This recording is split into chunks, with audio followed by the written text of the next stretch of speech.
spirituality, our native way of life. When the missionaries came to our land, they told us to quit practicing our dances and our potlatches. And there was a period of time that passed, and our people became depressed because they were not dancing and practicing our way of life. And so some of our people, like my tribe, we went underground and we practiced our songs in spite of the missionaries, but we did it without them knowing. That's why our songs remain strong. However, in the other parts of our region, they lost their way. And so this song is about where is my drum? Where is my drum?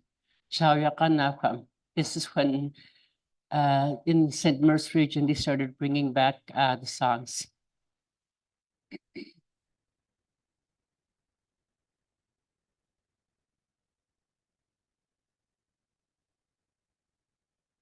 Jayaka Dahwa Jayaka Dahwa Mupasu Dhammae Yuaka Iliyaga Eluwa Bakwi Gigawakalo Ye Jayaka Dahwa Dhammae Yuaka Iliyaga Eluwa Bakwi Gigawakalo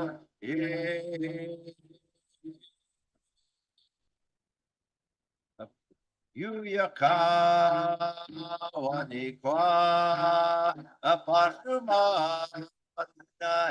Yuaka Iliyaga Iluwa Bakwi Gigawakalo Jayaka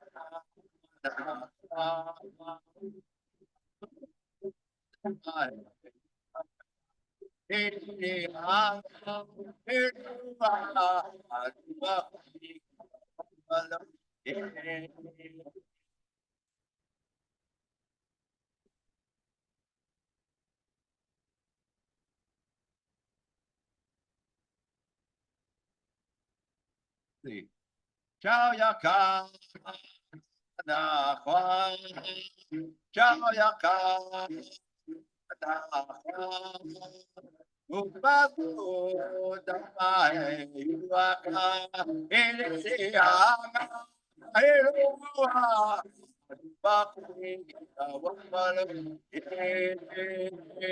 Jayaka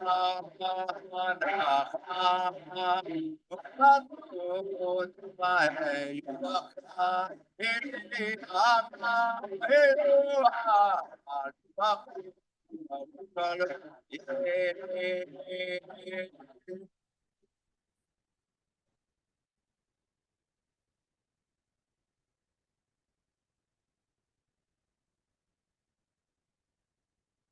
Bakwi Yuyaka Wanifa Apasuma Yuaka Iliyaga Eluwa Bakwi Gigawakalo Jayaka Dahwa Mupasu Dhammae Yuaka Iliyaga Eluwa Bakwi Gigawakalo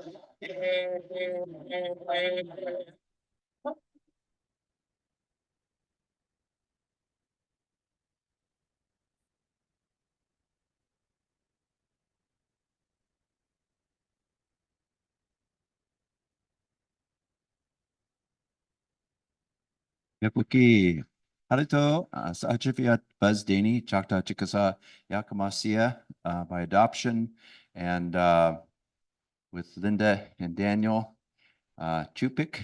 And that's one of our favorite dances. We just brought that back because it's a memory song, remembering when the songs, the dances came back to us. We're going to talk a little bit about Alaska climate change and beginning with the environment.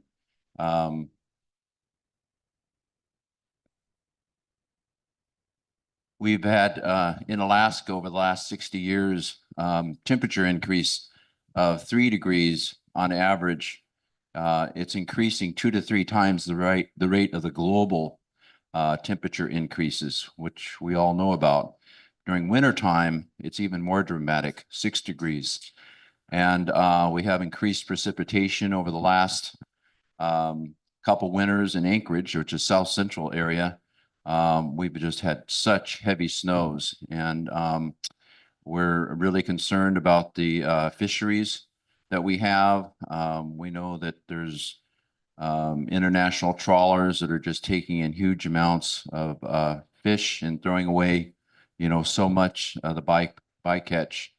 And our representatives, our Alaska Native Representative Mary Potola is working on that very strongly in Congress, and I'm so glad to reinstitute the Magnuson statute that Senator Stevens brought so many years ago to keep those trawlers away from our shores, away from the fish that our villagers so desperately need.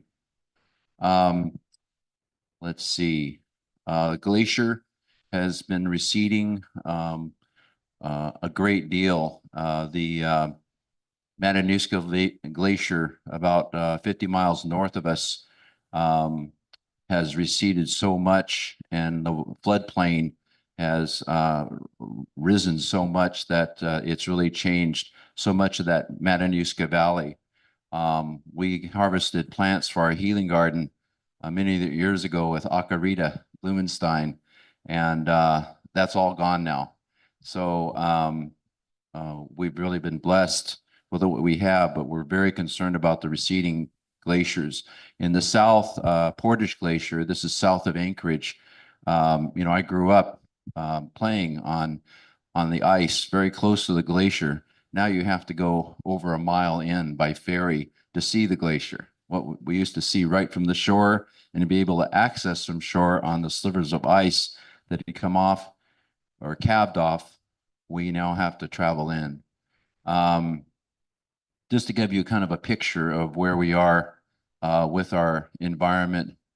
I should say that we're doing a lot of efforts, thanks again to Acarita, when she created the Alaska Plants as Food and Medicine Symposium about 15, 16 years ago. And this was to bring back those traditions of harvesting respectfully and honoring the land, our Mother Earth. She always reminded us that, we have this umbilical cord that connects us to Mother Earth. So we're always connected in that good way. And so those teachings she shared is now throughout Alaska. Our partners at the Alaska Native Medical Center are sharing this all over Alaska, regionally and by village or large community. Recently in Cordova, Alaska, which is off the Prince William Sound, where my grandma taught many years ago. And we're really, really happy and excited to be sharing some of the knowledge we got from both our elders, Aunt Rita, who was our very expert ethnobotanist, guiding us on our healing garden and so much. So we're sharing that knowledge, which is so important to protect the earth and garnish it. We do live on the land, the indigenous homeland, the Nina Ethnina homeland in Anchorage, Athabascan, the village we look to for our protocols as the indigenous guardians are the Eklutna, native village of Eklutna.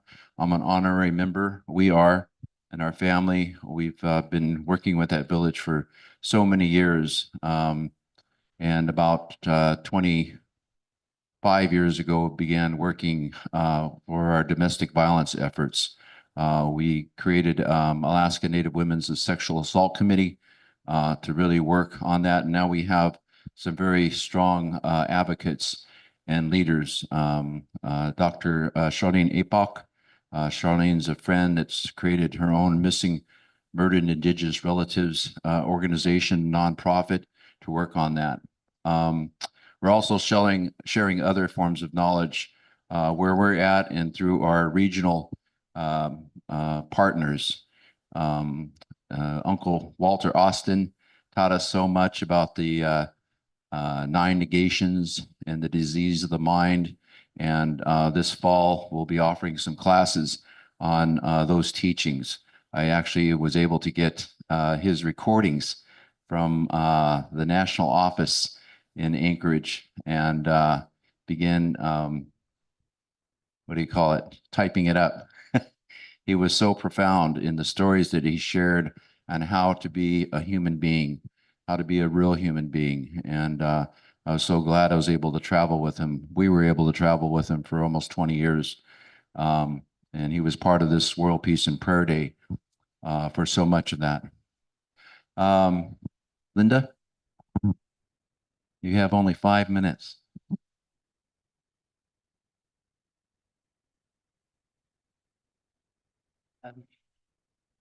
Forgive me for being shy.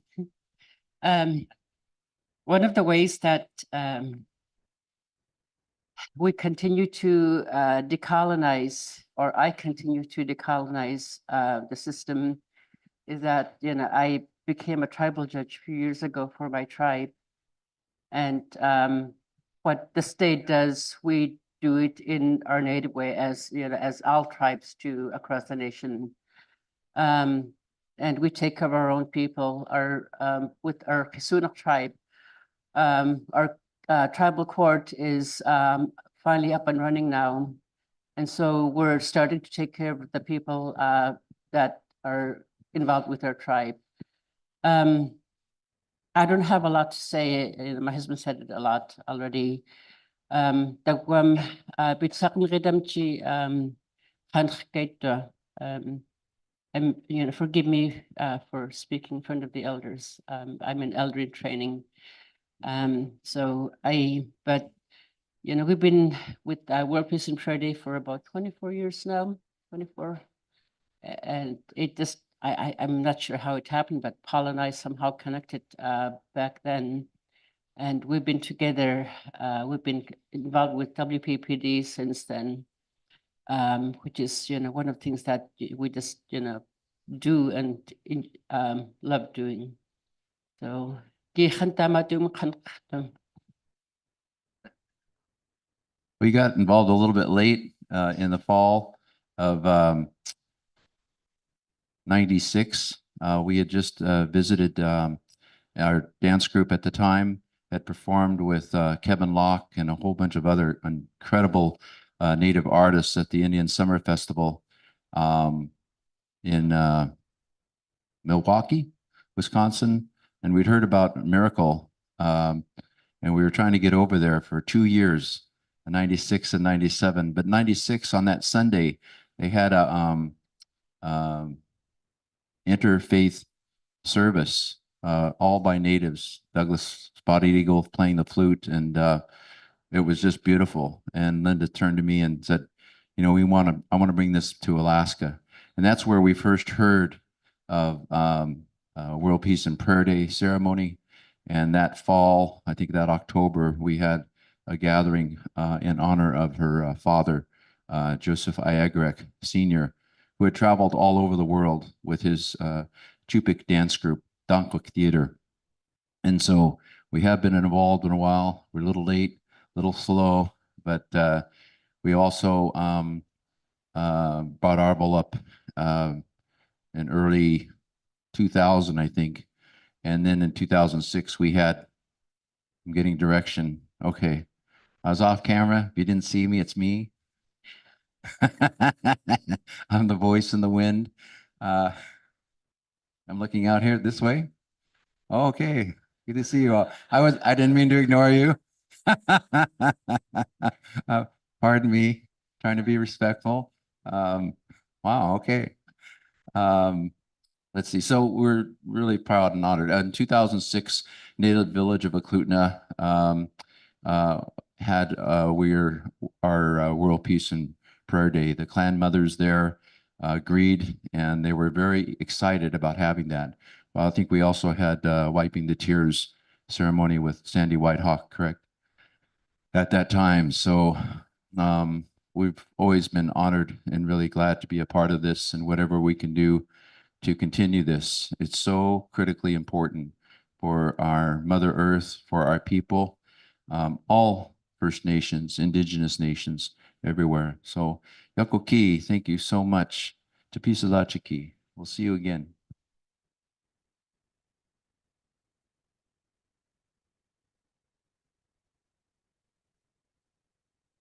Again, that was Buzz Lin.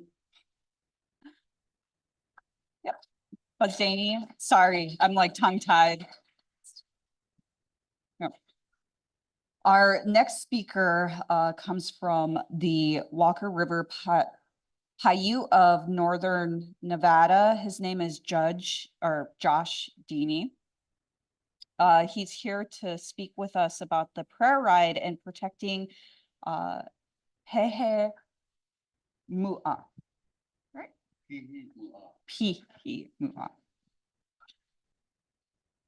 Oh, that's one. Oh, perfect. That's better. I wanted to give this to Arvol. So, everybody give-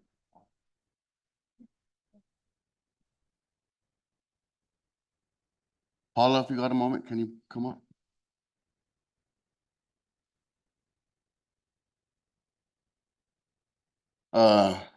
I want to offer Paula and Arvol this tobacco and sage for allowing me to come up and speak and share, you know, the struggles that we're having in Nevada. So thank you, Paula.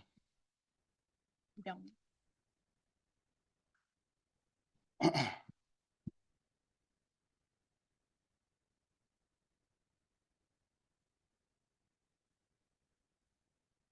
little dry this morning. So,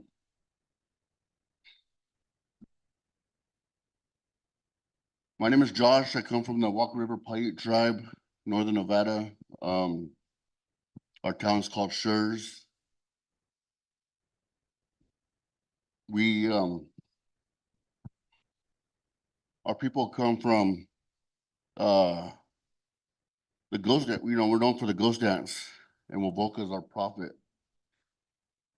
And the vision that we have for this prayer horse ride is through the vision of Wovoka and bringing love and peace and harmony with the people and unity. I don't know if these guys are ready with the slides or with the pictures, but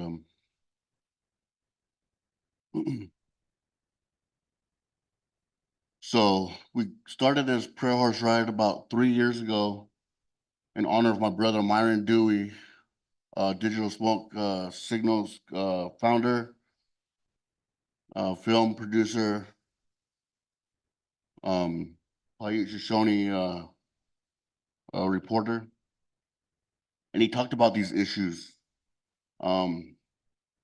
that we're all facing through land. You know, these corporations taking land, and he was killed. And so, okay, so here we go. So here's this is our logo here. A guy Dakota is trout eater. We can move on to the next slide or next picture. But anyhow, we started this this horse ride in remembrance of him to honor his work and his legacy. And my brother was killed in a head-on car accident, 2000 or September 26, 2021. And it was ironic because that was the same day that Wovoka had died. So that day we were honoring, the remembrance of Wovoka. And I remember at a time I used to always tease my brother and tell him that, you know, he had the spirit of Wovoka in him, and, you know, with where he got it, you know, where he got recognized and big with his drone and film, you know, his reporting from Standing Rock. So Wovoka is known for the ghost dance. You know, and part of the prophecy is the return of the buffalo. And so we still talk about that. How the buffalo's gonna come back, and we've been seeing a lot of our ranches are coming back with the buffalo. Like I said, rewriting a vision of our ancestors and the message that Wovoka wanted to bring for our people. And here's my brother Myron. And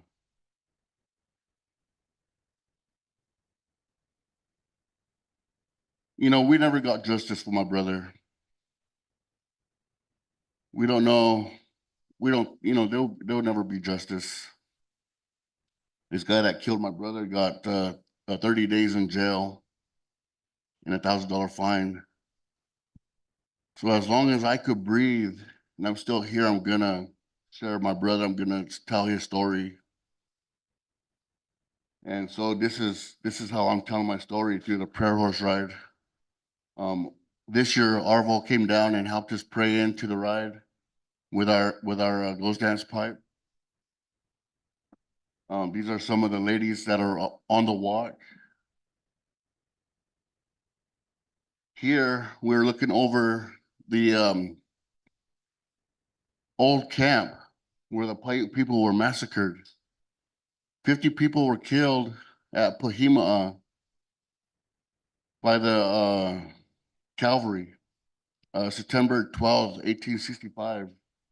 That's when they were putting all of our people on reservations and that.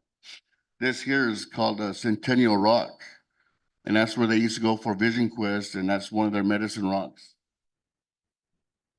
This here, we were going down camping 2 years ago when Myron and I first went. We were able to go camp and pray, and we camped there for about a week or 2 weeks. And now we got the security there. We can't even cross that fence line. You can see where they're digging. Right now, they're only in the construction phase. The federal government gave this company $2.62 billion a loan to get this project started through the mining project. This here is Disaster Peak. It's another mountain where the Paiutes used to go and have their vision quests. And one of the only survivors from that massacre, named Sam, that's where he went to go hide from the cavalry when all his relatives were killed. So that's the next, Disaster Peak is the next claim area where they want to expand the lithium mining. Here, this is Iona. It's a rhyolite lithium mine in southern Nevada, in my area. And it's called Fish Lake, where they want to do the lithium mine. And it's supposed to be bigger than Pahima. That's the area where they want to do the mining. And so Pahima right now is going to be the largest lithium mine here in North America. This one is supposed to be larger than Pahima. This here is Team Buckwheat.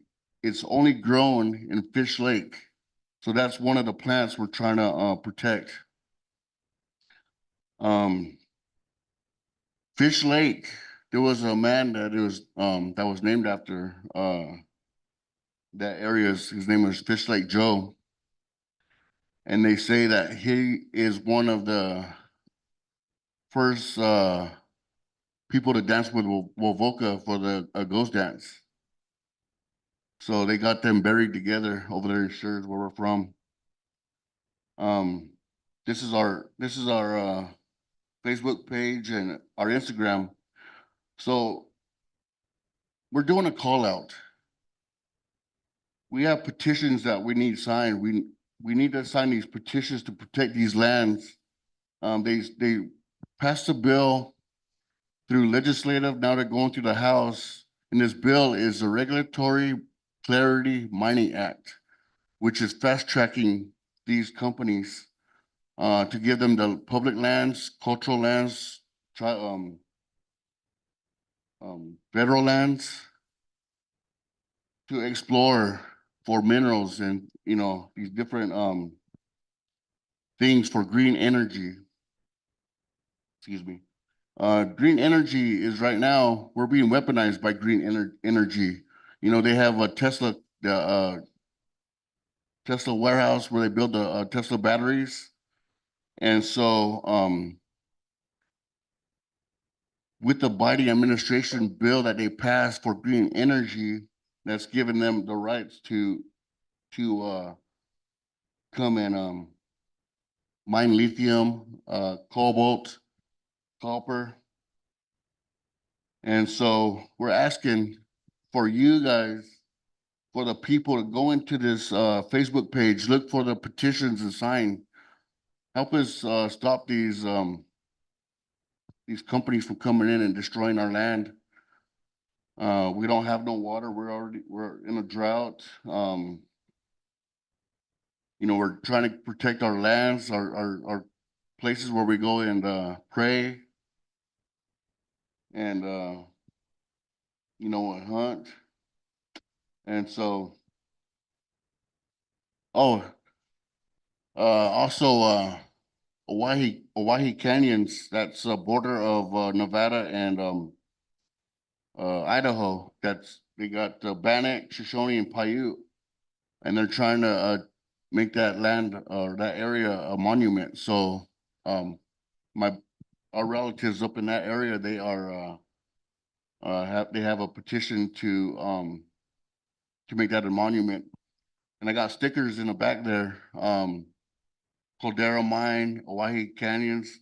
If you guys want to take one of those stickers, and also look up People of Red Mountain, go onto their site, and they also have a place where you can sign a petition for, you know, stopping the mines at Pohima'a and McDermott Caldera, and the other one is Lee, which is on the Oregon side, but this is all in one central area, so they call it a mining district. So I just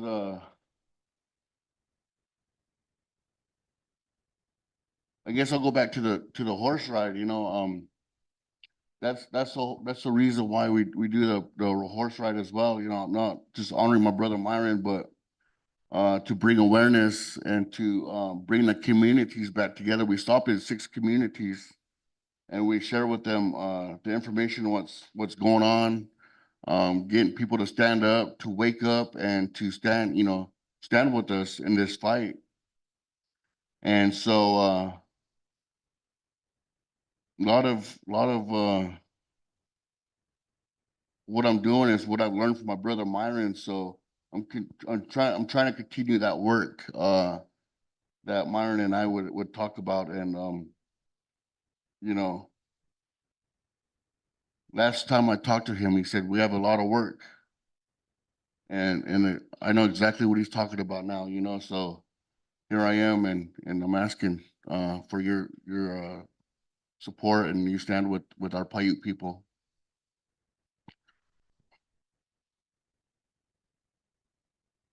Okay, I got 5 more minutes. Yeah.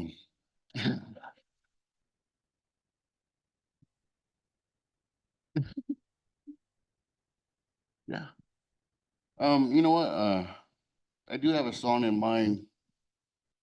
It's a song that we sing. It's a medicine drum song. And my brother used to sing it all the time.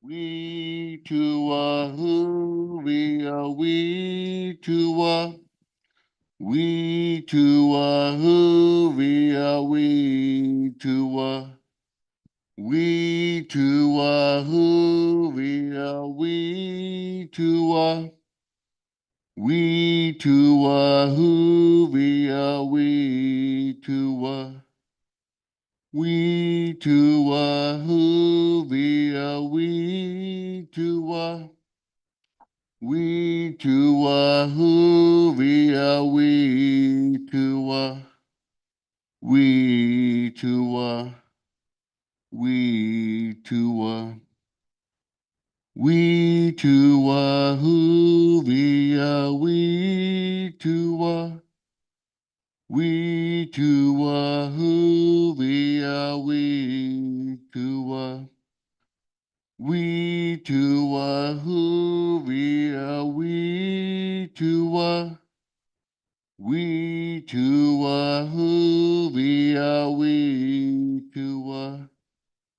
we to we to we to who we to we to who we to we to who we to we to who we to we to we to oh.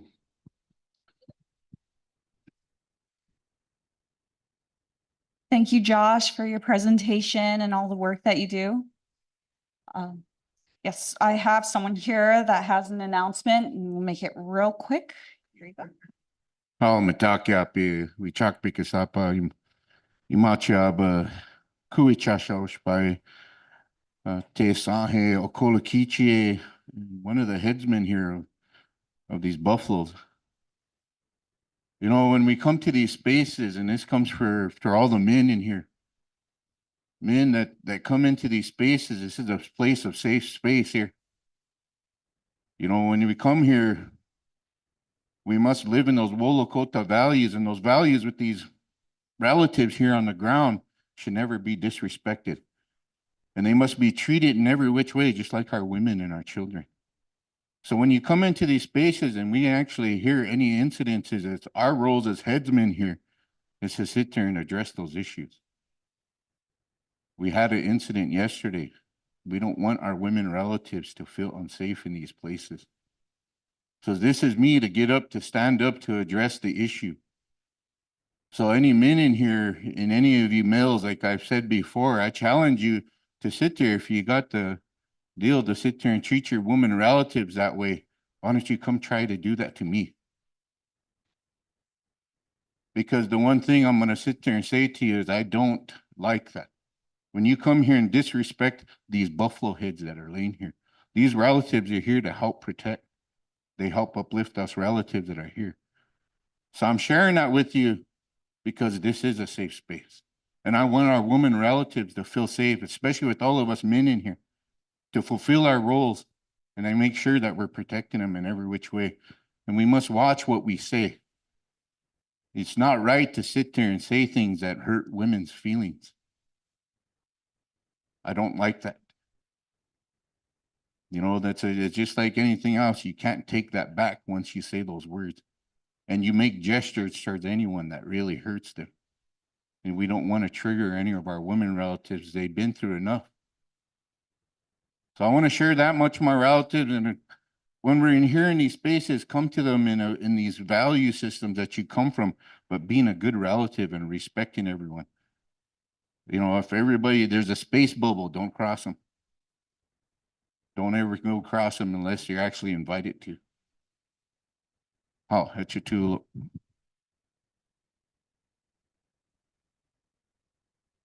Thank you for those words.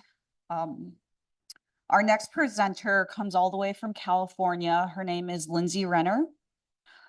She's here to present on, I guess, the symbiotic relationship that we have to sustain with our plants for healing and community growth. And I'd like to invite Lindsay Renner up for her presentation.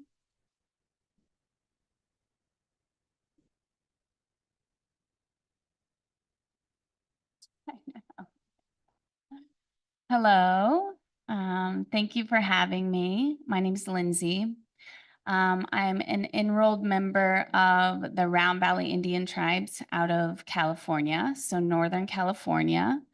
I'm a farmer, So I'm I do regenerative agriculture.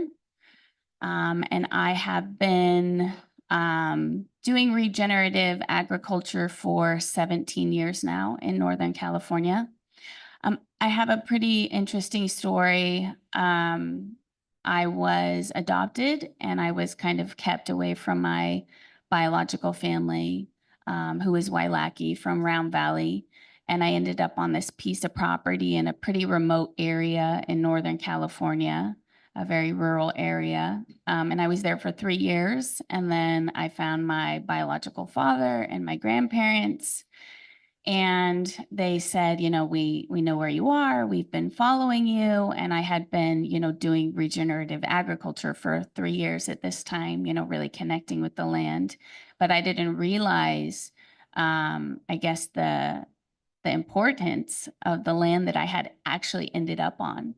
And so, you know, they said, we know where you are. And it was actually my tribes before white incursion. So my tribe was native to Humboldt County. We were rounded up, you know, mass genocide. Most of my male relatives, my family, our tribe, and then went through, you know, re-education schools and assimilation and everything like that, lost our culture, our language. And we were pushed off of that land that had came back into my possession. And we were pushed to a neighboring county, which our reservation is in Mendocino County now. You know, once I realized that, I mean, clearly my entire life changed. I already had a connection with the land and with the earth and with the plants that I was cultivating. But after that, clearly, and just researching and reconnecting with my heritage, you know, all of that got so much stronger. And so today, and what I like to talk about with everyone that I encounter and as many people as possible is, you know, like a spiritual ecology and really that strong connection with not only plants, but with the earth itself. And I think that over the last 17 years, I've had the opportunity to really reconnect with the land and with the earth and with the plants itself. And on my journey, what I've seen is that that's what a lot of us are missing. You know, I actually, you know, advise on regenerative agriculture for tribal nations throughout the US right now. And, you know, all of these places that I'm traveling to, I think it is so vital for us to kind of reconnect with the earth itself. And that's something that I feel like was taken away from us, you know, when during assimilation and during all of these things that, you know, we've all went through. I think it was a strategic move to disconnect us from the land. You know, before that, we really had this symbiotic relationship, this full ecosystem where we relied on the earth and the land and the plants and agriculture itself to sustain us in every single way possible. And, you know, when we went through those traumatic things and our culture was taken and our language was taken, so was our connection with the earth. And so it's so important and so vital to kind of find that again. And I think in finding that for myself, I've, you know, been able to grow so much as a person after that. You know, something else that was, you know, we talked a little bit about the buffalo and how vital those are, right? And that really, you know, that was taken from us as well. So, you know, the connection with the land, but it kind of goes hand in hand with things like food sovereignty, you know. And then I do just want to talk a little bit about regenerative agriculture and kind of what that looks like for me.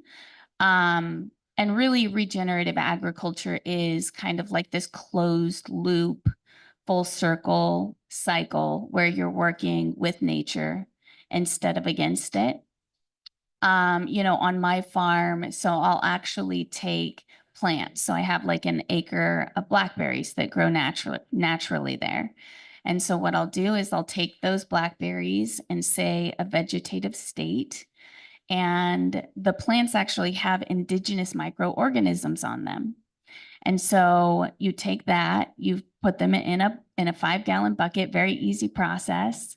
You feed the microorganisms sugars, and they start to multiply until into the billions. They start to break down the plant material, and within that plant material, there's nutrients. So there's nitrogen, which say corn needs to grow when they're in a vegetative state. And so you can actually take native and natural plants from around your land and breed indigenous microorganisms and, you know, create inputs to put back into the plants that you're growing. So if I'm growing corn and tomatoes and beans, and I'm using, you know, the blackberries there to create nutrients to help them grow. And then I have, you know, an indigenous farmed oak grove that kind of hangs over, you know, where I have my plants. And every fall, the oak leaves fall onto the ground, and we kind of sweep them up and put them onto the places where we're going to grow our corn or our tomatoes.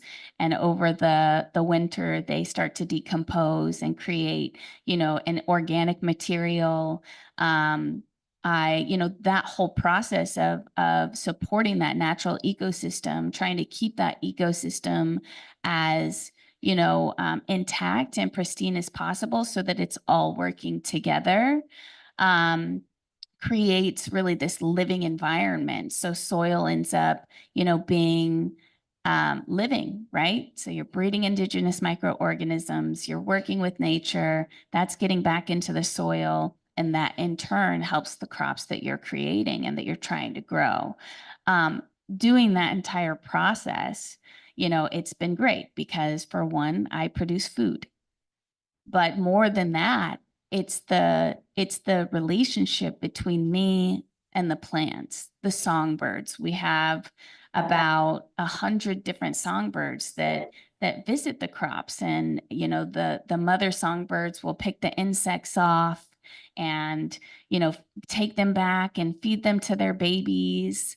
You know, a lot of the, you know, pests and pathogens that might, you know, usually gravitate towards corn in a field or something like that. Well, because I have the blackberries next to it and I haven't cut those down, they're gravitating towards those instead. So it's like a natural integrated pest management system.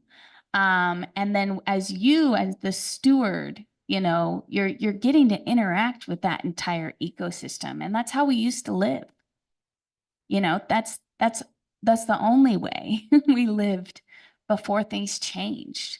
And so to do everything we can to get back to that relationship.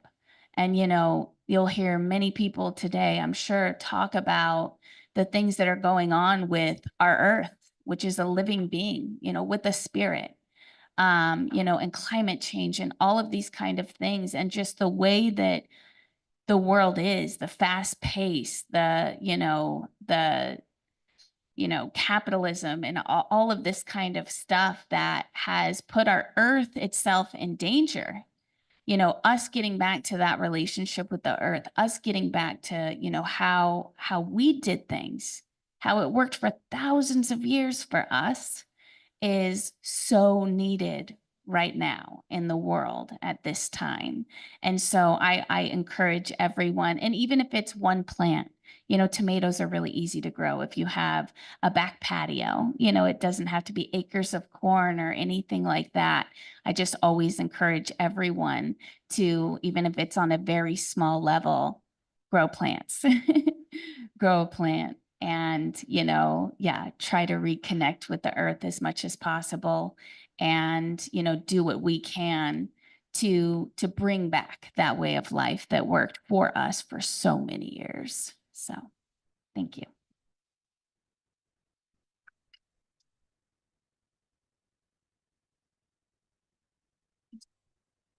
All right, once again, that was Lindsay Renner. Right now we're having technical difficulties, but I wanted to invite one of the headsmen up to share some words and, you know,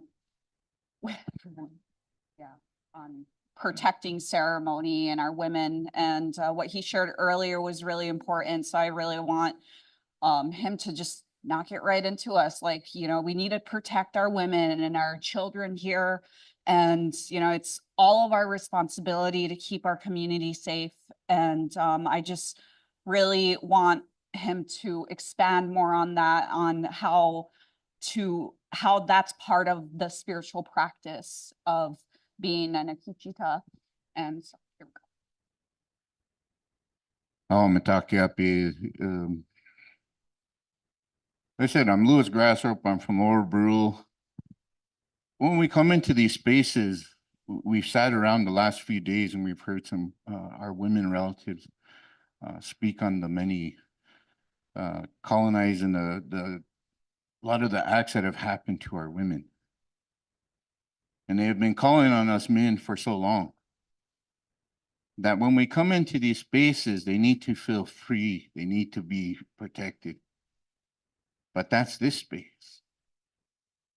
Every day should be a ceremony to you, because in the end, these buffaloes that we protect, that we're a part of, that's what we bring to your communities. And when these are protected, that means that the men could start standing up and start protecting our women. If you're not making safe spaces for our women, then how are we actually becoming males? And how are we fulfilling our roles? When it comes to the Akichitar, the Pate Sahe or Kolakichie, when you accept these roles, you belong to the people. And you must abide by the things that are there. Wope is one of them. We must follow those Chinupa laws. One, who must not lie, who must not force our will on another. These are things that I carry truly to my heart. I will sit there and give you a background. I was once a law enforcement. I've seen the atrocious acts that happen within our communities. And I see the things that have happened to our women.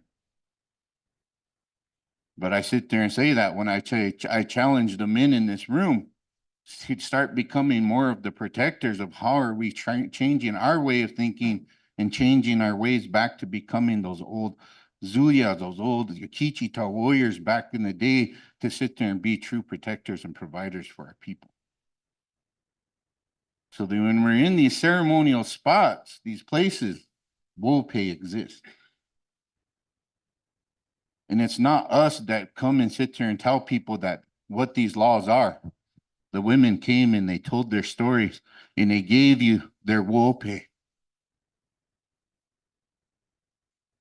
So when that happens and they tell you their stories and they want to feel protected, they're giving you that Wope, those laws that have to be abided by. But when we have our males still in our ways, how are we changing that thinking? And I say that wholeheartedly because that's what happened. We have to treat our women as if they're your mother. We have to treat them as if they're your sister. You have to treat them as if that's your daughter. How are we protecting them? And that's what it comes about. And I can sit there and say I get very angry when I get to these situations.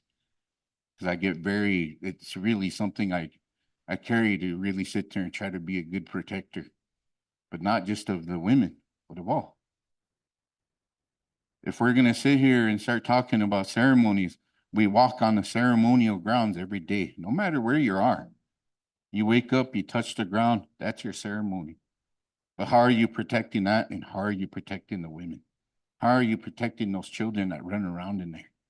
When we talk about the buffalo come together and they form those circles. The men on the outside, women in the middle, elders in there, and the children in the middle of that. Nowadays, if we try to get that plan or that blueprint back together, it'd be in all disarray because we don't know where we belong. So I say that just in a way to sit there and not to make anybody feel offended or anything. It's to sit there and say, how are we changing for this world? How are we changing for the next 7 generations with these little Wakanja on here so that they have something to look onto, something that they could lift up to, and something that they will carry this on to be? I can't speak on women stuff because I'm not a woman. But I could speak on male stuff, and I could say that to the males here, is how are we truly stepping up? How are we truly being protectors? I know that we all get into our 9 to 5 jobs, and then at 5 o'clock, everybody clocks out. That's it. World, no problems exist after that. You just go sit in your chair. That's the truth. But the fact is how are you sit there? Just because you work your 9 to 5 job doesn't mean that you stop becoming a protector. You still have to protect our women. We still have to be there for them. We still have to be them. The greatest thing I heard from all the weas and the unchis and the kunchis and the sisters and them that all spoke up, they didn't speak out of hatred of men. They sat there and said, men need loving too. But it starts with loving yourself. And if you can't love yourself, then how are you going to love your women relatives? So like I said, when it comes to ceremonial practices, this is that one thing that when it comes to the Akola Kichie, the roles that exist in them is to sit there and start protecting these and start protecting our relatives in every which way. So I just want to share that much, and I want to say thank you. I'm not, like I said, to my male relatives in here, all my relatives from different nations, I'm not getting on you. What I want you to do is go back to your own reservations, your own places, and start building your own kolokichie to start figuring out how can you start becoming better protectors for the next world and the next generations that are coming, especially for the women now. So I want to say, oh, it's too.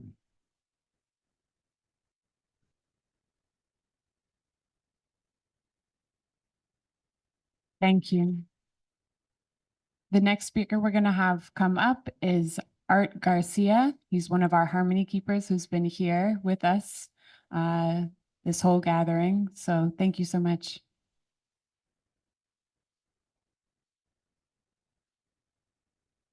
Thank you and hello. A couple things. This is right here is another harmony keeper, Rogelio. He's going to speak a little bit on mental health and how important it is for us as Indigenous people. And I wanted to speak a little bit on, you see us walking around in the red and black, and a lot of you guys wonder what we do. So we're a multi-tribal unit, and we dedicate ourselves to the protection of our ancient ways, our elders, the fire, and our brothers and sisters. And we try to provide harmony. A lot of times we get called security guards, but that's a bad connotation. What we try to do is establish harmony and create an environment where, you know, in some cases, men and women are divorced and they'll show up at the same ceremony and he can't be here because there's I have what's called order, restraining order. Well, so we present it in a way, you guys are both coming here in a good way, and maybe you can start the healing here. If not, then one of you will have to leave because this is a healing place. And so we understand that men also have to heal as well as our women. And so we try to, like I said, facilitate that. And we come out of LA. I'm a Pueblo Tiowa from Albuquerque, New Mexico. But I live in Los Angeles. We've been in existence since 1995. And we've been helping Arvol all over the United States. And if any of your tribes have issues, I know because you have to deal with the ramifications of the actions that happen in your environment. So you can call us and we try to facilitate so that other people know that you're not alone. The outside agencies and the outside powers that be are trying to hurt our traditions and our tribal ways. So in that, I'm going to introduce to Rogelio and he'll take over the part. Give him a break. He's kind of a newer harmony keeper.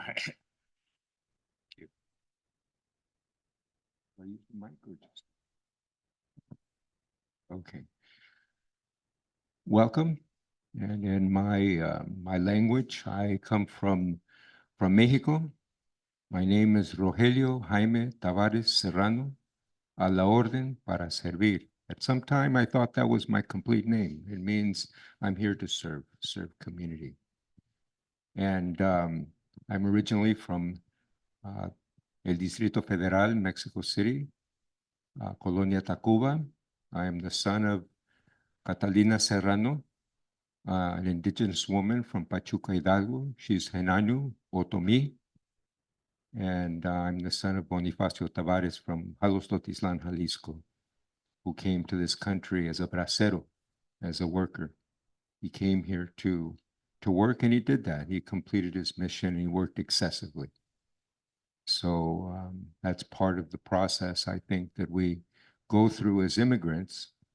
And I was asked to speak to you about mental health. My training is in mental health, but I see that it's inaccurate. I think that purpose or that intent, it's not really mental health.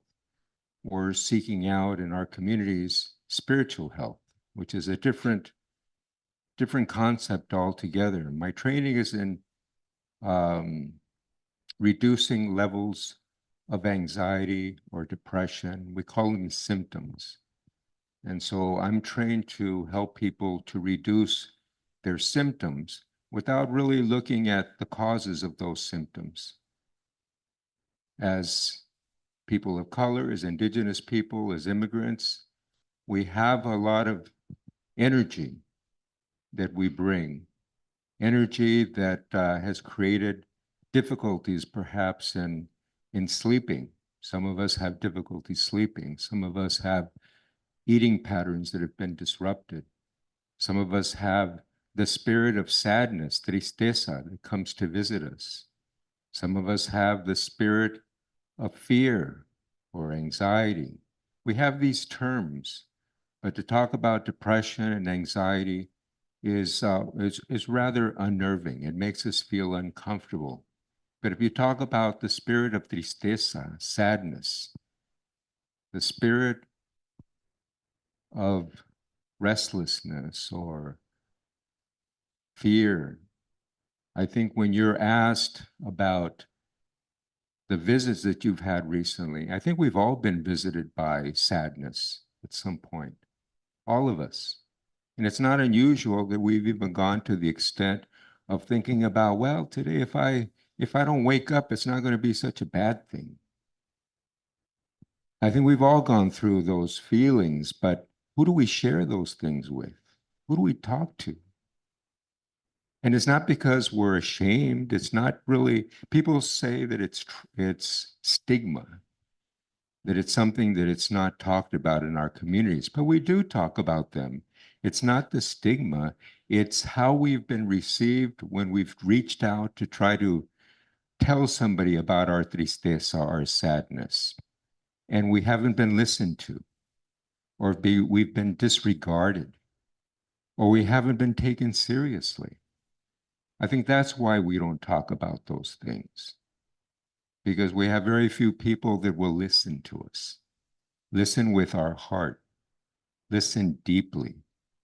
And so that's really what this is about. So I'm going to suggest to you a different way of looking at this, because if you label it, which I'm trained to do, I can identify a clinical depression. I can identify affective disorders, which include anxiety. But rather than talk about it in that context, it's almost like a naming ceremony in our tradition. And when you're given that name, you say, wow, I'm depression. You don't think about, I'm depressed. No, I'm depression. And I'm walking around as anxiety. And then when people see you, oh, there comes depression. There comes anxiety. Well, let me suggest another way of looking at it, which is more traditional. How would it feel if somebody explained to you that you have the spirit of tristeza knocking on your door? The spirit of sadness is knocking on your door. For me, it creates curiosity. I'm thinking, wow, tristeza is visiting me. It's knocking on my door. Why is it knocking on the neighbor's door? I think they can use it. So now I'm curious, which is interesting because curiosity and depression are incompatible. They can't exist in the same place. So when you become curious, somehow you get out of depression. It's interesting how that works. So for me, then I'm thinking, well, I wonder what it wants. And now I'm treating it as an entity, as a spirit. And so my tradition is that I cannot turn anybody away. So I have to invite it in, which is just being polite. So I open the door and invite Tristeza to come in and maybe prepare some cafecito, some coffee or some chocolate. And we have a conversation. And I ask a question that very rarely asked is, what can I offer you? You're coming here, and what is it that you're here to do for me? Because they visit for a reason, these spirits. So perhaps it's to teach me a lesson. And think about this, when you explain it that way, the spirit of tristeza is coming to visit you. That word is very important, visit. It means they're not going to stay for very long. It's just a visit. And if you learn your lesson, then the visit is over. It goes away. But you can extend that visit by not listening, not paying attention to what that spirit has to teach you. Does that make sense? So I think that shifts the way that you look at things. And that's what our traditions do. Because rather than treatment, I prefer to think about the concept of healing. And what is healing? Healing is essentially just a simple process. Recovering connection. Recovering a state of wholeness. That's our tradition. Recovering wholeness, connection, and restoring a state of joy. How does that sound? That's not scary. And I think we all want that, because our teachings are very clear that we come from original beauty. We come from original vitality. We come from original balance, and we come from original joy. That's our normal state. And somehow something has happened to take us out of that condition. And what we want to do is we want to restore it. And so there's many ways of doing that. And I'll tell you a story that's true. In Africa, like in all places in the world, there is genocide. And that's the hardest thing for me, was to understand that there's a spirit that is willing to do harm. And it's real. And it's not out of ignorance that this is done. It's intentional. And I had a real difficult time accepting that idea, that there's a spirit that is willing to harm. Well, in Africa, there was genocide. And the whole West gathered its experts in the field of mental health. And I put the emphasis on mental health. This was not a mental health problem, but they sent their specialists to Africa to attend to the people that were severely traumatized. And the elders got together and they observed and they said something. They said, they came, but they didn't bring their singers. They didn't bring their dancers. They didn't bring their storytellers. And then they took us out of the sun and they put us in dark rooms. And they made us tell them our worst nightmares, our worst experiences. And they all agreed that didn't make us feel better. We had to ask them to leave. So how do we heal as a community, as Native people? We sing. We sing our sacred songs. And again, we have problems with those words, sacred. What does that mean? It's not religious. Sacred simply means a designated item, a designated location. That's what makes it sacred. It's special. It's designated for a purpose. We sing our sacred songs. We do our sacred dances.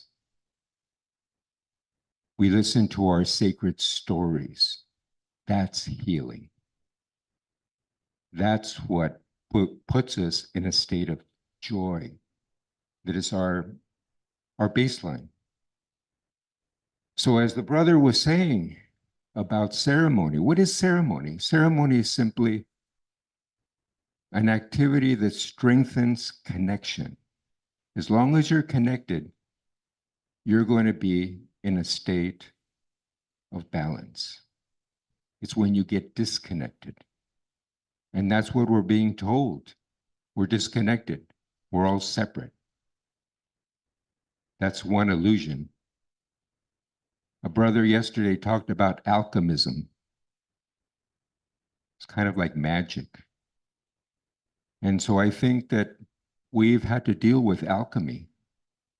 People trying to put a spell on us, telling us we're separate, when our ancestors told us that we're interconnected, interrelated, and then we're in a relationship of reciprocity, and we follow proper relations.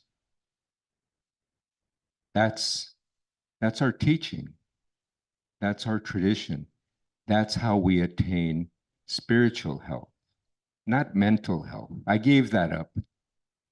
I put my mental health hat away, and I don't think I'm going to put it back on. I rather just follow the path of spiritual growth. Because let me share one last thing. Biologically, by nature, and somebody explained it to me this way. Nature, Mother Earth, and the universe, they know only radical abundance. And fearless generosity. That's all they know. And if we follow the spirit of reciprocity, then we live under those conditions. It's only when we become separate and we treat each other in that separation that we have scarcity. But scarcity is just an illusion. It's something that was made up. That's alchemy. So we live under a situation that we've been put in a spell. A spell has been cast on us, and our traditions will get us out of that spell into a state of truth, and truth will set us free. Aho matakiase.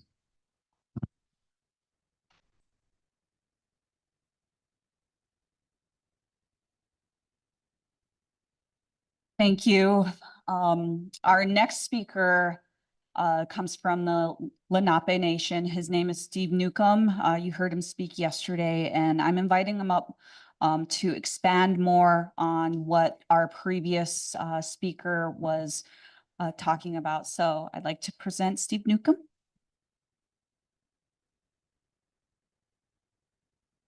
Delaware Steve Newcomb, Nululendum Alipau. It's good to be with you all. Good to see you all gathered here. I gave up on my mental health a long time ago too. It was a losing battle, you know. But I want to mention a couple of things that I didn't mention yesterday. That was a perfect segue to what I want to discuss, actually, that mention of alchemy. And many years ago, I was in Geneva, Switzerland back in 1996 and ended up at the League of Nations Library and ended up at the card catalog with the little wooden drawers, and you can pick out any card and, you know, see what kind of books they have in there. I was all excited, and I thought, what could I look up that would be really interesting? So I picked two topics: Freemasons and international law. And I found out that the League of Nations was founded by 9 world leaders that were all Freemasons. And it's a book in French. The subtitle was La Société des Masoniques, the Masonic Society. And then the other was an article, which I still have, by Ernest Nyes on the relationship between international law and magic. Interesting, huh? And he reveals in that article, among other things, that the word file is a Celtic word for curse. So when the government has a file on you, they have a curse on you. And, pardon me. And so in looking at the language and looking at the colonizers' language and the language of domination that I spoke about yesterday, looking at how that language shapes and creates the reality that we experience and the way that it has been used as a weapon system against our nations and peoples for so many centuries. Of course, we have mental, emotional, spiritual health challenges because we're in the aftermath and ongoing devastation, the aftermath of prior generations of devastation, but also the present condition of a system of domination that we all experience on a daily basis. And then how do we deal with that? What is the remedy? What is the antidote for a domination system? And that's a profound question that would involve a great deal of discussion. But I wanted to become very practical in a technique that was taught to me some years ago by a healer out of Australia, non-native man, who he was in his 80s, I believe, Uncle Ray. And it's a technique whereby you take your 2 hands, you take your thumbs and overlap them like this.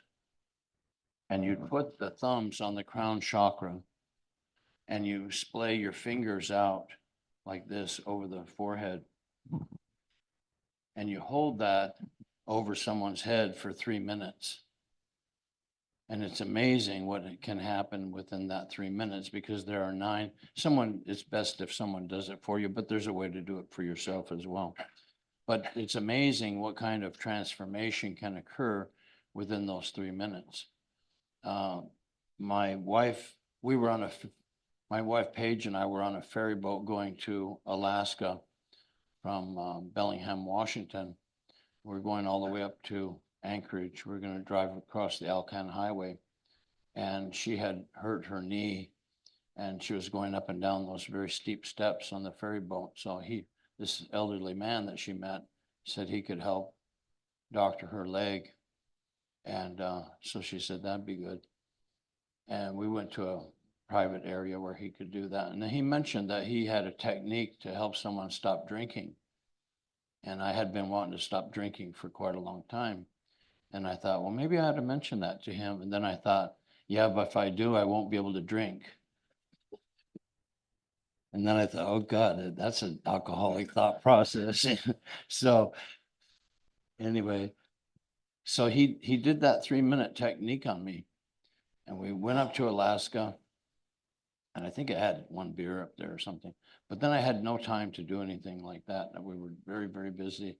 Then we dashed back. We flew back to Oregon, went to Taos Pueblo for an event. Weeks went by and I've never drank ever since. Never thought of it. Wouldn't even consider it.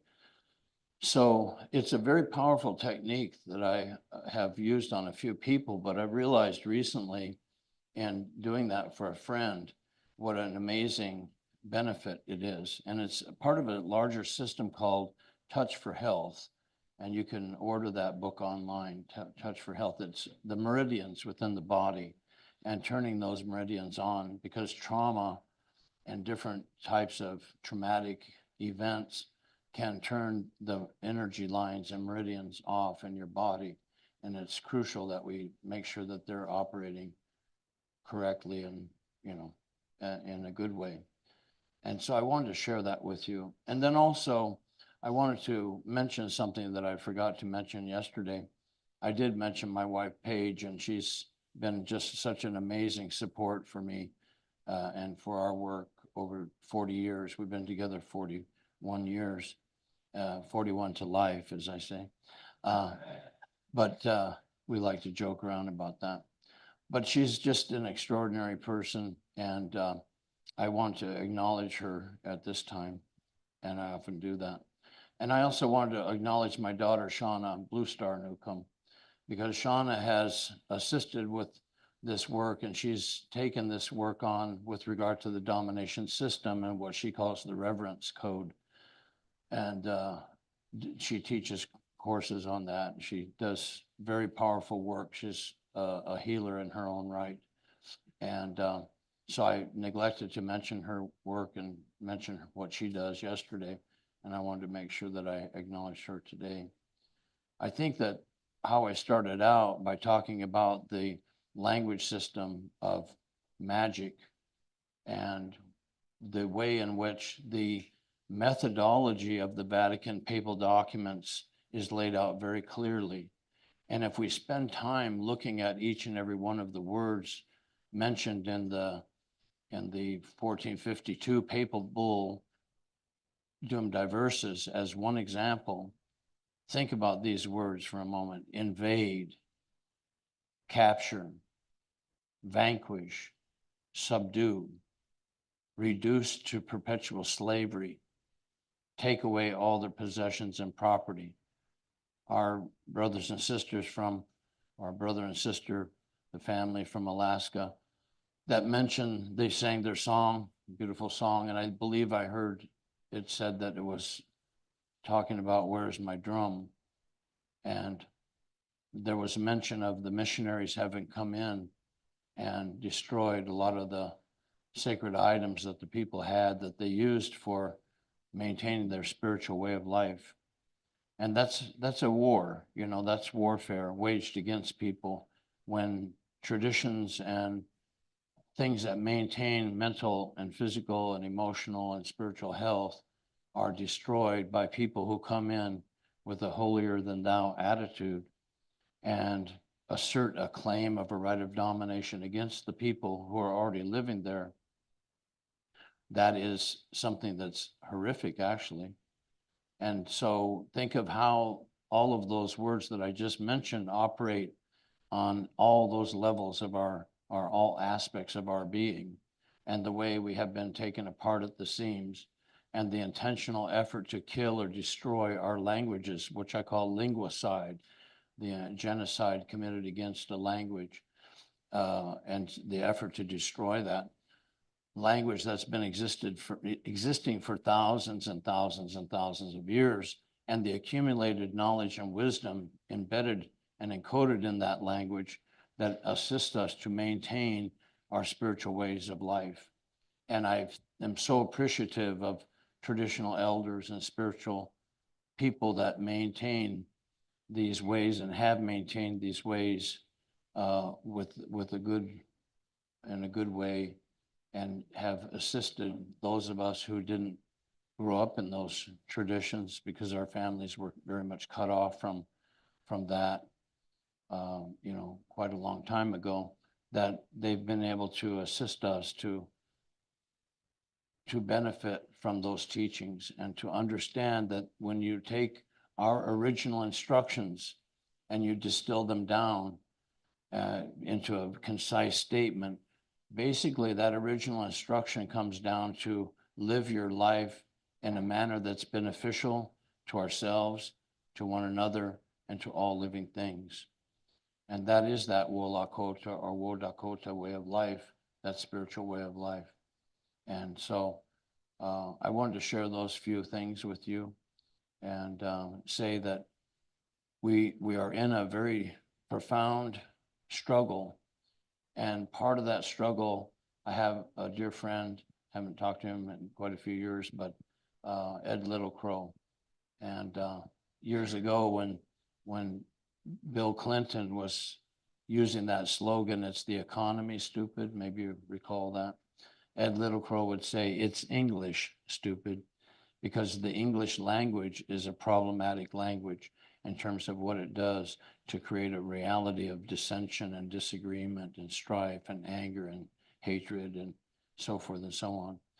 And so we have to take into consideration that we are both in a sense afflicted with English, but also benefited by English in the sense that we have this ability to have a common language that we can share in this time of healing and revitalization and restoration of our nations and peoples in a good way. One issue. Thank you very much.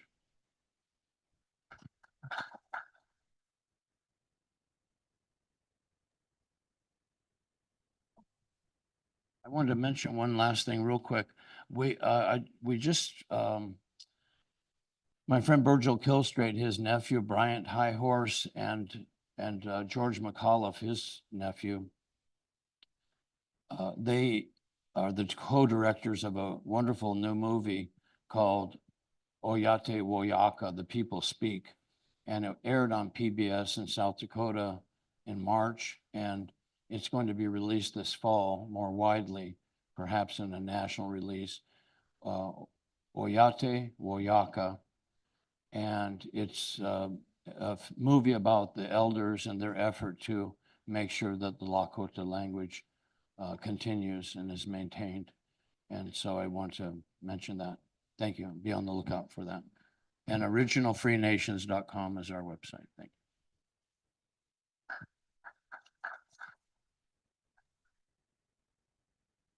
All right. Thank you, Steve, for your words. Our next presenter is going to be joining us via Zoom. She comes from Canada. Her name is Ariel DeRanger. She's the Executive Director of Indigenous Climate Action and a member of the Athabasca Chippewa First Nation. Her presentation is going to be on the strength of our community's culture, knowledge, and the way of life is critical to solving the climate crisis, and that we are our greatest assets. So I'd like to present Ariel all the way from Canada. Masicho, Iklanete, Dene Sotlaneta, Ariel Ekwe Hushe, Deranger Betsini Hesli. Thank you so much. My name is Ariel Ekwe Deranger. And as stated, I come from the Athabasca Chippewa First Nation. Can you all hear me all right? Yes? Yes, thumbs up. You can hear me? Yep, we can. Okay, great. I just wanted to make sure that I'm not talking into the void.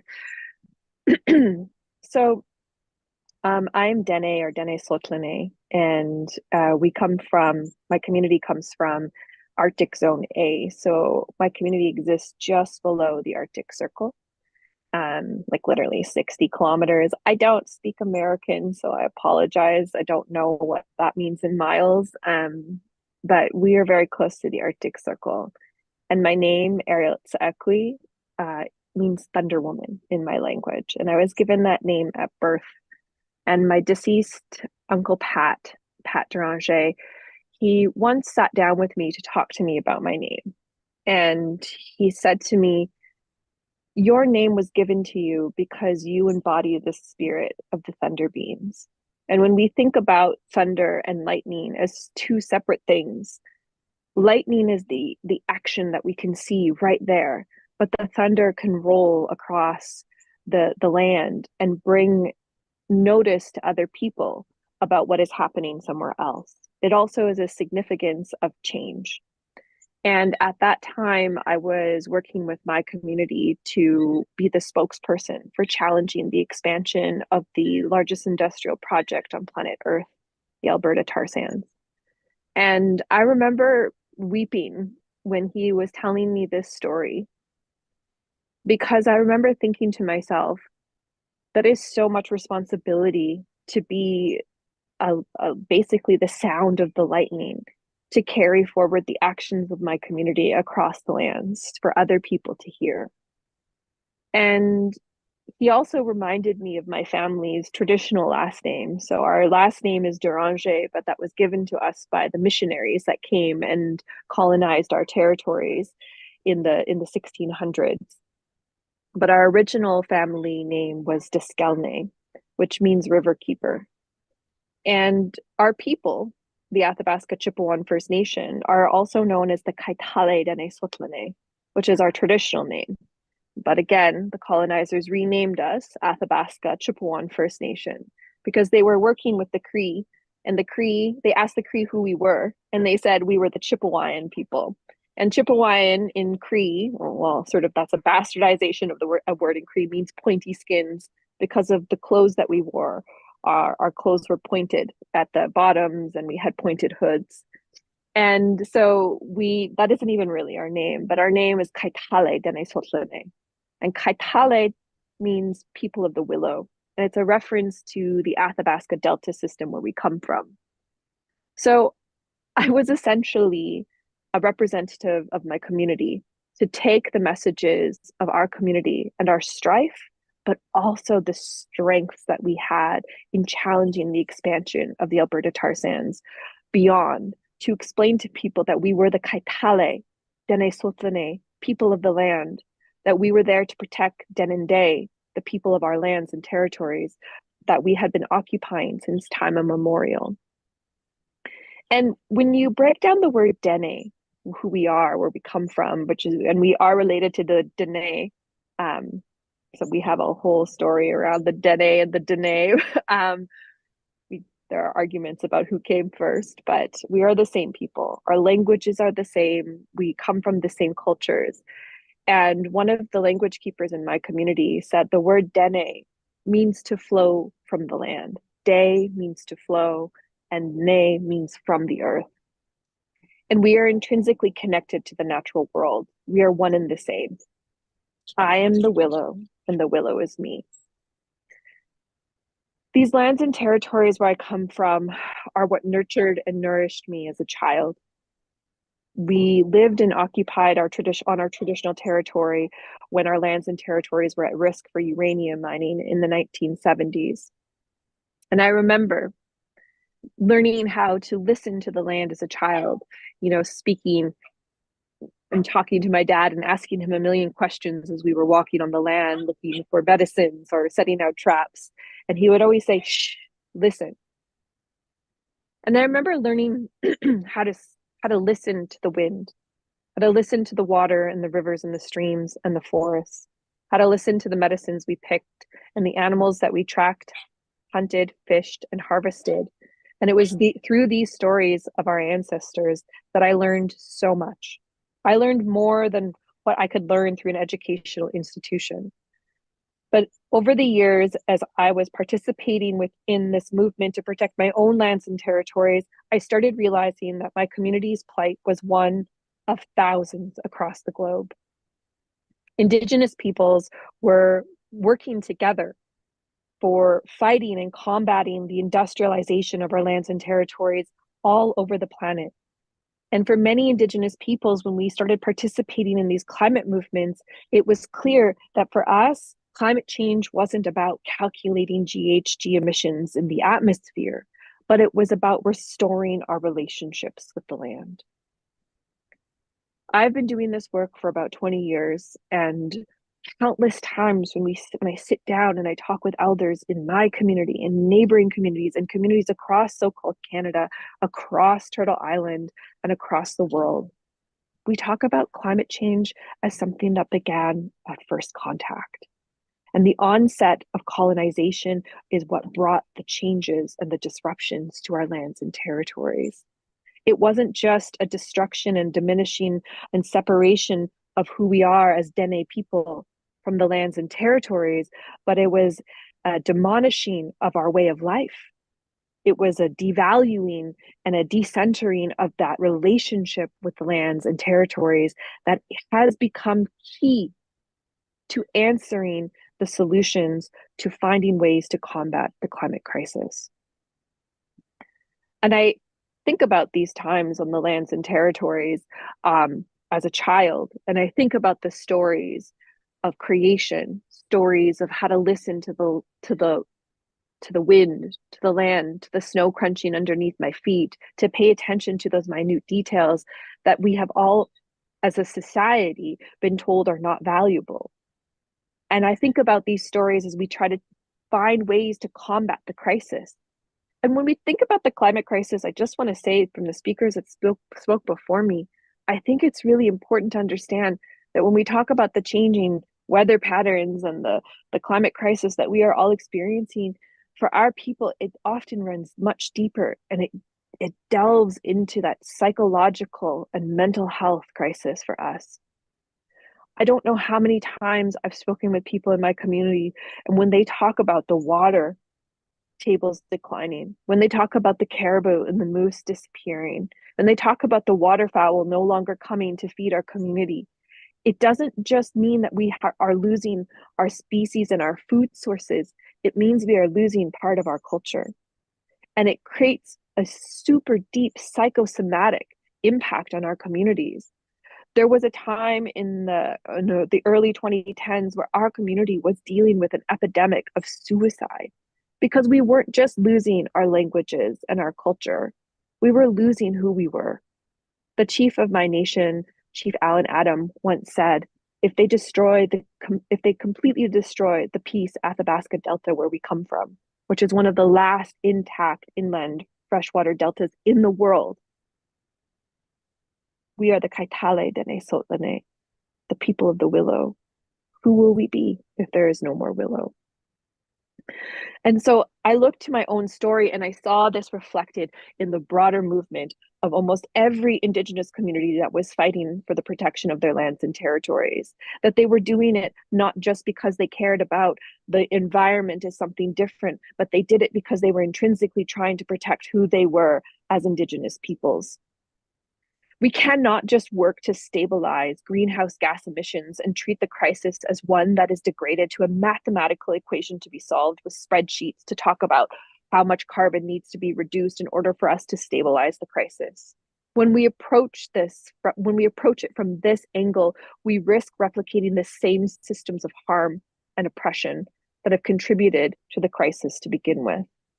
I do not want to see solutions that are replicating the same systems that have completely ripped my community from our lands and territories, that have stripped our languages from our mouths, that have told us that our food sources are not healthy, that have told us that the way we raise our children is not right. We need to be looking at resolving and addressing the historical wrongs, not just addressing how much greenhouse gases are in the atmosphere. We must take a holistic approach that looks at stabilizing our relationship with the land, Mother Earth in its entirety, and with each other. Essentially, we must look at ways to decolonize the processes and the policies created to address the climate crisis. And that is where the beauty of our community comes into play. I have seen countless efforts of Indigenous peoples from across the world that are leaning into our spirituality and our culture, that are looking at our prophecies and our knowledge systems as ways to find the pathway forward. And what's so interesting and so incredibly almost ironic is that in these same spaces where they're looking at ways to solve the climate crisis, they are also looking, our non-Indigenous relatives, Dot'ene, the people with no land, as my people call them, they are also looking to our people and our knowledge systems as ways to find new pathways forward. Because our knowledge and our relationship to the land houses some of the most critical pathways to the climate crisis. We know that conservation and protecting the biodiversity, the echere, the land, the tu, the water, the species and our animal kin also comes from that intimate relationship that we have had for thousands of years. I always tell this story when someone says to me, well, how does Indigenous knowledge create solutions to the climate crisis or conservation? And I think to this one story that I heard from some of our relatives just north of us in an Inuit community, where they were dealing with the loss of seal. And they brought in these ecologists and scientists to come in and study the seals, and they couldn't figure out what was going wrong. And then they decided to work locally with some of the traditional land users and hunters. And it was those hunters that they gave them these GPS systems and they said, can you tell us what's happening with the seal? And they said, yeah. And so they took these hunters out and they went out and they started marking differences in the snow and the way that the wind blew and the way that the water was coming onto the shores. And then they realized that as a scientist, they didn't know what things to measure. They didn't know what was important to the seals, but those that had lived with the seals for thousands and thousands and thousands of years had the answers. And it's that same set of knowledge skills that's been passed down through our generations that provides us with the critical knowledge systems that aren't just going to save our communities, my Kaitale Dene Sotlene community, or any of the other communities that are out there. But it is these knowledge systems that are going to allow us to protect the biodiversity, that are going to help us to stop extraction projects like the Alberta tar sands, or the Bakken oil fields, or the offshore drilling in Alaska, or in the Gulf of Mexico, and so on and so forth. It is our people's rights, our moral and spiritual obligations and responsibilities as Indigenous peoples that is going to be key to not just mitigating and stopping those emissions, but also in ensuring that our lands and territories are protected for future generations that is going to benefit everyone. And our role in the climate movement is not one that is just happening now. We have fought for this role. If we look all the way back to the first climate gathering, international climate gathering, the Rio Earth Summit in 1992, hundreds of Indigenous peoples gathered in Brazil at a place called Carioca, where they created the Carioca Declaration, affirming our commitments as Indigenous peoples to the protection of Mother Earth, our inherent relationships and rights, as well as highlighting our exclusion of Indigenous peoples within UN processes that affected our rights and lives. And since that time, we have fought, we have raised our voices, we have defended our lands, we have been killed for our lands and territories, and yet we still stand up every day. And as a young person who is the child of someone who went through the residential school programs, who had their language stripped away, my father was in a medical experimentation hospital for 6 years and then put into a residential school for another 4 years. And luckily, he was able to run away and hide in the bush with his father. And my paternal grandmother and grandfather almost spoke no English. And so I was forced to learn parts of my language in order to be able to communicate with them. And I'm so lucky to have that privilege of knowing what it means to be on the land, knowing what it means to hear and speak my own language. And that is slowly disappearing.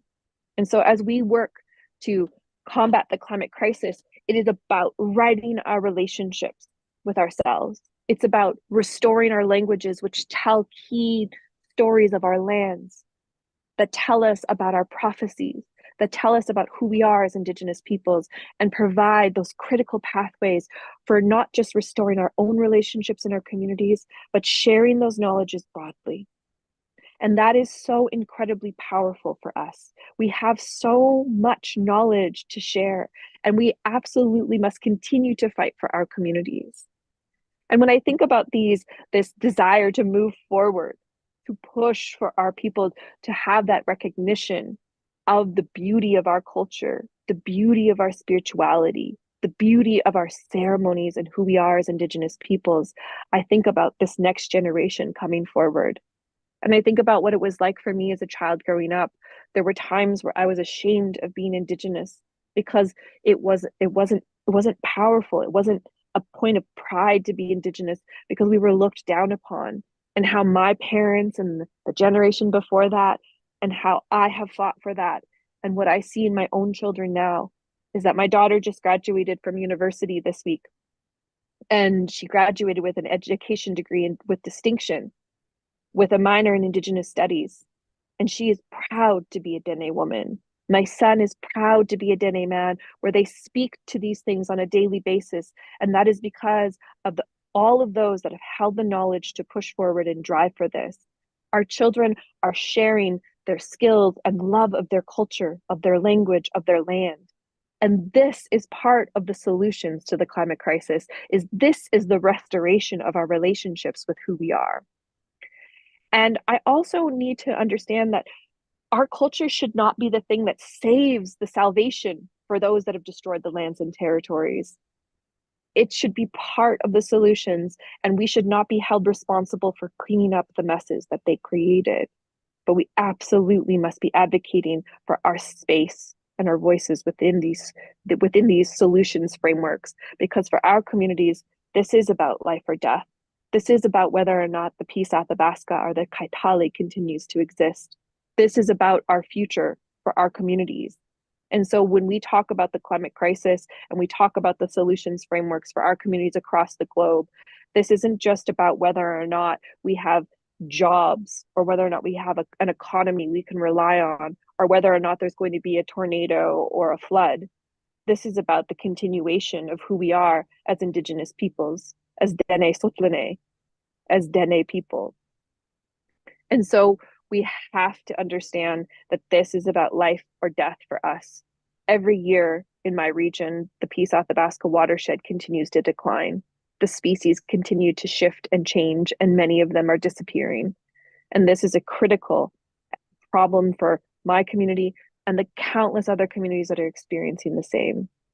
And so when we think about this World Day of Peace and Prayer, I think about the fact that this is a day that we have to be looking at how are we also leaning on not just talking about healing our communities from the traumas of colonization, but how do we heal our communities from the traumas of colonization to look forward to a clean, stable future for future generations that draws on our knowledge systems, that draws on our culture and spirituality, that draws on those things that we were taught as a child on how to listen to those lands, how to listen to our ancestors, how to listen to Creator.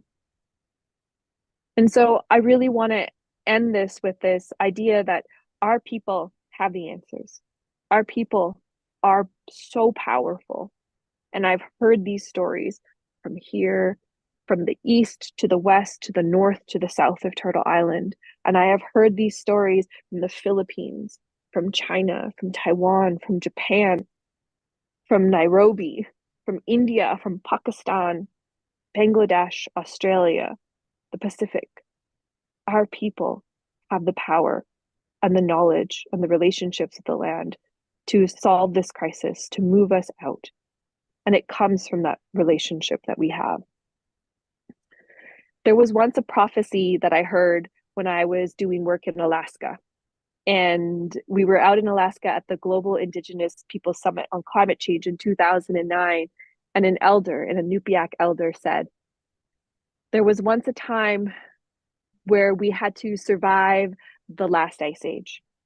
And the last ice age was a time of great changes on the land. And many people were afraid of these changes on the land. And many people were afraid that we would not survive. But there was a call for a great council of people to come together and share our knowledges, share our stories of survival, share our stories of food preparation, food harvesting, share our stories of medicines, share our knowledge and understanding of the places where we come from, because we knew that we had to share those stories in order to find a way to make our communities more resilient across Turtle Island. And it was prophesied at this time that while this great change on the land was going to come with great trials and tribulations, and it would be difficult for our people to survive, we would. But in the future, further down the future, another great time of change on the land, where the land would change so vastly and so greatly that we would once again be afraid and be unsure of what our futures held. We would have to abandon our wars and disputes, that we would have to come together once again to share our knowledge, share our stories, share our foods, share our knowledge, skills, and understanding of the land, so that we could continue to survive and bring forward into the next generation. And it was at this conference that the elder said that they truly believe that prophecy was prophesizing this time right now that we're in. that we are entering into the climate crisis and we would once again have to come together to share our knowledges, to come forward and build solutions to survive this crisis, and that we can. And just like at that time we were afraid, but when we share our knowledge, when we share our ceremonies, when we share our culture and we pray for Mother Earth, that we know that we can come through this together. I'm going to end with a Dene prayer from my territory, and just to lend that happiness and strength that we have this, we can do this, but it's going to require us all to come together, share those knowledges. Notsini sayati harel Dene, beba hoti daikuna ti davine, wale masicho, wale, wale, wale, masicho. And what that prayer means is, Creator, my prayer for all Dene, or all people, is to be healthy and happy. Let it be, let it be, let it be. Masicho. Thank you.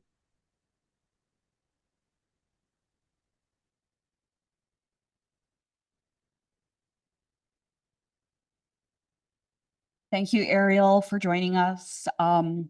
Our next presenter is going to be a man from Ihanktuan. His name is Lonnie Provost. He is one of the headsmen, I believe, and he has a presentation to share with us before we break for lunch. So I'd like to present Lonnie Provost. Hamadaki Lonnie Provost, Samachi to Ihanktuan, Himacha. Good morning, relatives. My name is Lonnie Provost, and as you said, I'm Ihanktuan. I'm also a headsman of the society here, and also I'm also a national organizer with the organization called Native Organizers Alliance, and I also work for another organization called Braveheart Society. But today, what I'm going to be talking about is, and I know it was touched on a couple of days ago, but I wanted to talk about the Magellan Pipeline that's currently coming through here. It's a project that we've been working on. So just to give a little background, the Magellan Pipeline has ran through here for quite a long time. I believe it was back in the 40s whenever it came through here, and it was going through the northwest section of Pipestone and the Fish and Wildlife lands up there, and it was like about a 3/4 mile section. So back in 2022, they did what they were doing is they were gonna shut it down because they didn't want to have it running through the federal lands, or they couldn't have it run through the federal lands anymore. So they were going to shut it down. So I was part of that process to go in there and survey that pipeline lands, because before I was an organizer, I was also a traditional cultural specialist. So we went out there, we surveyed the land. We found in that 3/4 mile section, we found some sites there, and we identified them and recorded them. But at the time, the recommendation from the tribes that are all involved with Pipestone here was to leave the pipe in the ground because we didn't want to disturb the sites that were currently there. But, you know, there's also a concern because that pipeline is in the ground. So we'd like to know, for me personally, I would like to know if there was ever any leaks within that pipeline right now, you know, that's currently going through there. But that's another issue. But so they applied for a reroute permit last year in April. And as far as I know, I checked on their website, and they say they did outreach to the tribes, but from the documentation that's in there, and you could look it up on the Minnesota PCU on the website. With my tribe, they contacted them one time. They sent one letter, and it was to our TIPO office. And our TIPO at the time, I think she was only there for like maybe a month, and then we ended up hiring a different TIPO. So it kind of got lost between the cracks. So I didn't get to hear about this, and actually how I started turning my attention to it was through a text within our group that we have within our society, and Arvol was talking about an online commenting period that was happening. So we have a team within Braveheart Society where we're working on a co-management plan for on the Missouri River where we created a bioregion, 150-mile bioregion identifying traditional plants and stuff. But we have a team of ecologists, some hydrologists, ethnobotanists, policy people, lawyers. So we got our team together, and we jumped on to that online meeting, and we told them that there wasn't accurate or adequate consultation with the tribes. We only had, like I said, one letter that was sent to us. So we stated our opposition to it because of lack of consultation at that time in that meeting, and then we went forward and started doing some deep diving with our team. And what we found out is they conducted what they call a comparative environmental analysis, and so with it in the CEA, they identified and said that there is no federal nexus. So they were saying that there was no NEPA. They didn't have to kick in Section 106. They didn't have any environmental concerns. But we did a little deeper diving, and within these routes cross the northern tallgrass prairie. They cross waterways where there's endangered species. The endangered species that we identified was a Topeka shiner.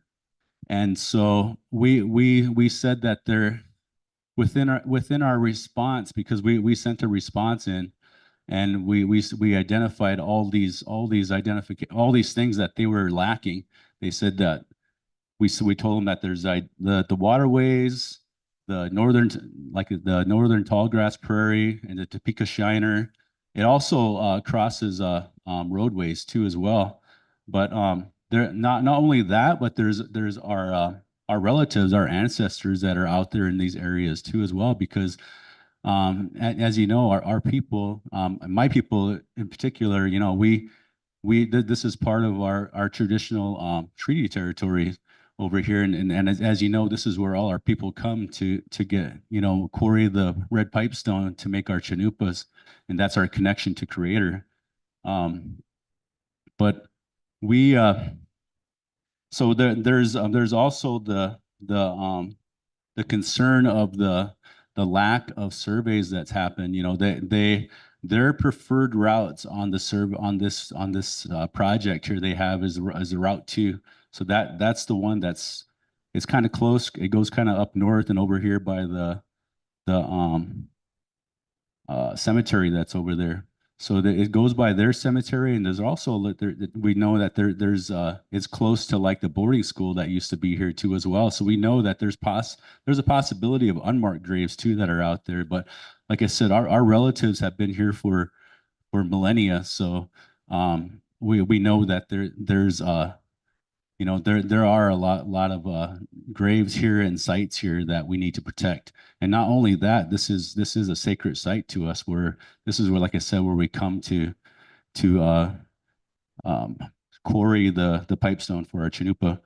But so getting back to the CEA, there was a commenting period, and like I said, we were way behind we were way behind because of the lack of consultation. So we got together a resolution for the Ahunktuan in opposition of this pipeline. We had our tribal BNC, which is equivalent to a tribal council. We're a non-IRA tribe, so we don't have a tribal council. We have a general council, but we had our BNC approve this, and then we sent it to the Great Plains tribal chairmen, and they sent a letter of support in opposition too as well.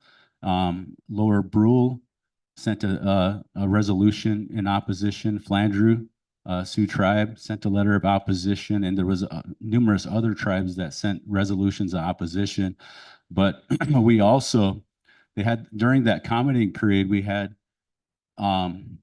just one day, as far as when we put out the call into my organization that I work for, Native Organizers Alliance. We have a large listserv one of the largest out there. So we put that out on our listserv with the resolution of opposition and a letter opposing, the CEA and all the reasons why we were opposing it. In one day, and I told my BNC, I told him, I said, if we get 5,000 comments, that would be amazing. And I said, that's what I'm hoping for, bottom line. So in one day, we got over 16,000 comments opposing the Magellan pipeline. And in addition to that, they had a written comment period where we brought in another like 5,000 or 6,000. So we ended up getting over 22,000 comments of opposition. And we're going to find out if if that opposition, if we're allowed enough to actually make a difference, because they're going to be there's an administrative law judge that's going to be deciding on this permit, if he's going to allow this permit for this pipeline or not. So he's going to be doing that any day now. So we're expecting a decision. But Braveheart Society, there wasn't any tribes or anybody that applied to be an intervener in this project. So Braveheart Society, even though the deadline did pass, we put our petition in to be an intervener in this project, and the administrator law judge did accept that. So we're the only organization tribe that's out there that's opposing this project. We just submitted our response for this too on Friday. So but since I have limited time here, and I know people are getting hungry and their bellies are kind of rumbling. I know Lewis over there needs some food. So, but I just wanted to read the conclusion of the response that we had here. So just give me a second. Let me find it, and I'll read it to you. All of the proposed pipelines, and there are 4 proposed alternatives to this pipeline.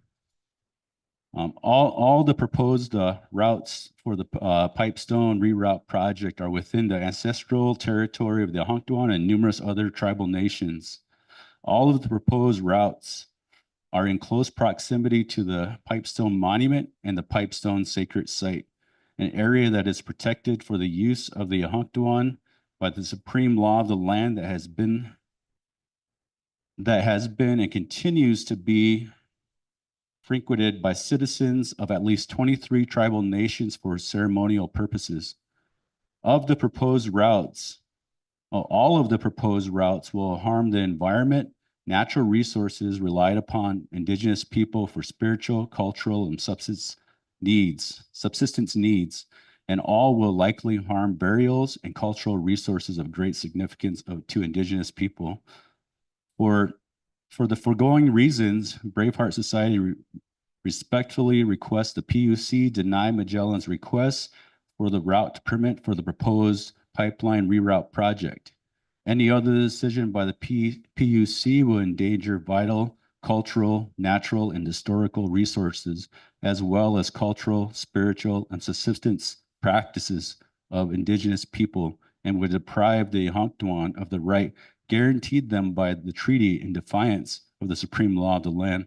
That was the conclusion of our response. So like I said, we're going to be hearing from them any day now. So we'll see if our efforts in opposing this pipeline and protecting our sacred site out here is gonna come to fruition. And if there's gonna have any results that we want. But I just wanted to say about that much, because this isn't, like I said, this is an area that of all people here know that this is a place of peace. This is a sacred site to all of us, and it's our connection. It's where we get our connection to Creator. So the protection, the prayers, we hope that you can keep your prayers and thoughts, and hoping that we can come out and protect our sacred site here in the Pipestone. Oh, without good.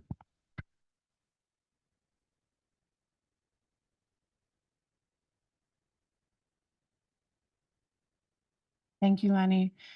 And thank you for everyone who's been tuning in via the streaming and everyone who's here in person. We are going to break for lunch for 1 hour. So for those of you who are tuning in, back at 1 p.m. Central Time. Let's eat.